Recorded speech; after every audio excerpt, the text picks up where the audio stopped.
Government coming through with interventions where the energy crisis is concerned.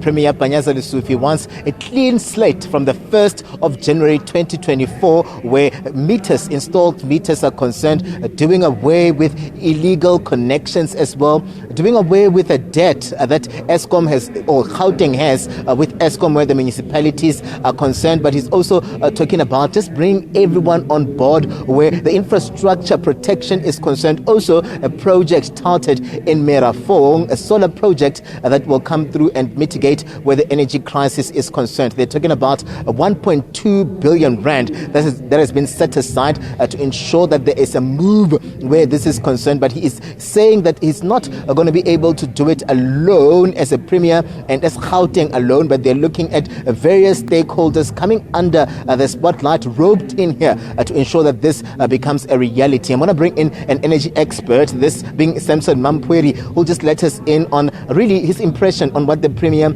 is proposing here. We're looking at him giving us timelines to say October to December, everyone should get their house in order. There's January where there's a clean slate where this is concerned, raised issues with the municipal debt that all of these municipalities have accumulated over time where Eskom is concerned. Maybe just give us your impression on what Gauteng is coming with here. Are they realistic? Yeah, good afternoon to you and the viewers. The Premier presented an overarching kind of a plan. I'm aware of some of the initiatives that have been started by the province under the Premier. As Sanedi, we have also made some presentations. So some of the plans that he has articulated are quite very great plans. I'm a little bit concerned about the timeline.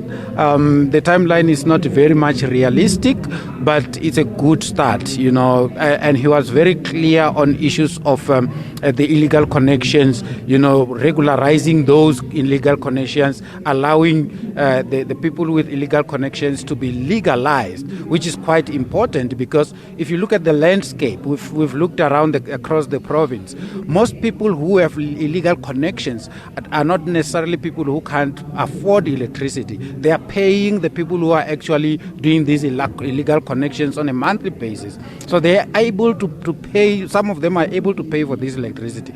So it's important to regularize them, which is where I agree fully with the Premier that should happen. He also touched on people who can afford to pay for electricity who are not paying for electricity. He was very hard towards municipalities that are owing Eskom, which is one of the biggest issues. He talked about the 13 billion rands that the municipalities in Gauteng only are owing the Eskom. Across the country, we know that figure sits at around 50 billion rand. And that money is money that Eskom dearly needs to service the coal fleet that's giving us problems and to provide other services. So when you look at the plan that he has articulated, the bringing in of smart meters and those other issues, the plan is quite brilliant. The timeline is the only area where I'm a little bit concerned, and the Premier rightly acknowledged the fact that there's a room or a need for the province to work with the various role players from national government to private or IPPs, the sector as well, coming on board to provide some of these services that are required. So if this plan is implemented properly in its totality, we can see some kind of a change in the energy landscape in the Gauteng province, alongside other detailed kind of plans that are coming now from the breakaway sessions.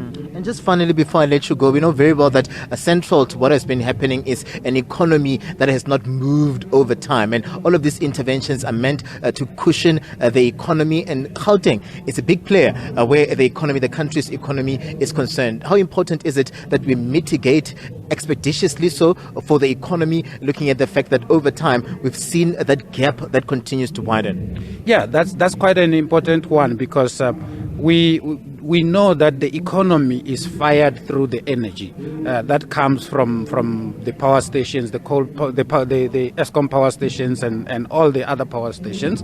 The economy has not been growing, and largely because of load shedding.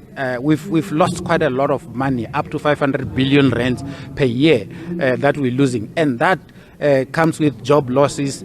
it comes with high costs of living in terms of the food prices, because the cost of production goes high and all those kind of things.